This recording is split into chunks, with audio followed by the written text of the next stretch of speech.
भगवान की कथा जो जीवों को शीतलता प्रदान करने वाली है और परमात्मा की कथा जो कि चंद्र के किरण के समान है।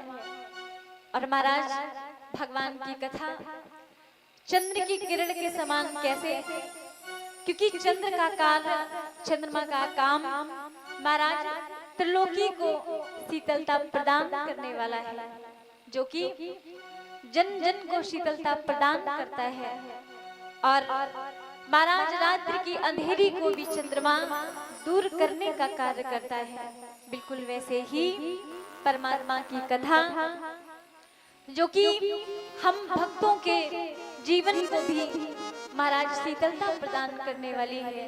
साथ साथ हमारे हृदय में, हमारे मन में जो अज्ञानता रूपी अंधकार है, काम क्रोध मद लोभ जैसे महाराज जो व्यसन आदि हैं, इनको भी समाप्त करने वाली है। और महाराज परमात्मा की कथा चंद्रमा की तरह हमें शीतल कब करेगी? जब हम चकोर की तरह चंद्रमा को निहारेंगे। आपने देखा होगा महाराज जो चकोर रहता है वो कैसे एकटक होकर चंद्रमा को निहारता रहता है। महाराज जिधर जिधर चंद्र जाएगा वहीं वहीं चकोर चंद्र को निहारेगा और मानो चंद्र की रूप माधुरी की शीतलता को वो पान करता है।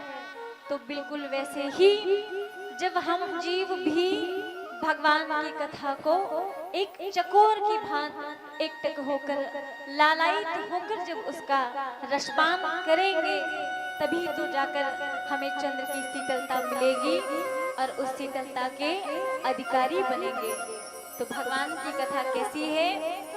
मन कर विषय अनल बन जरे और होई सुखी जो यही सर पर ही। कहने का भाव महाराज जो मन में विषय रूपी अग्नि जल रही है, जो अंदर ही अंदर जीवों को जलाए जा रहे हैं, जीवों को समाप्त किए जा रहे हैं, और सच में इसी अग्नि को अगर शांत करना है, शीतलता में प्रदान करना है, तो कोई दूसरा माध्यम नहीं है महाराज। एकमात्र भगवान की कथा का, परमात्मा का अगर जीव आश्रय ले ले तो सांसारिक तापों को तो भगवान मिटाने ही वाले हैं। साथ साथ हृदय में जल रही क्रोधा अग्नि, काम रूपी अग्नि, क्रोध रूपी अग्नि, इन सभी को शांत करने वाली एकमात्र हमारे माधव की कथा है।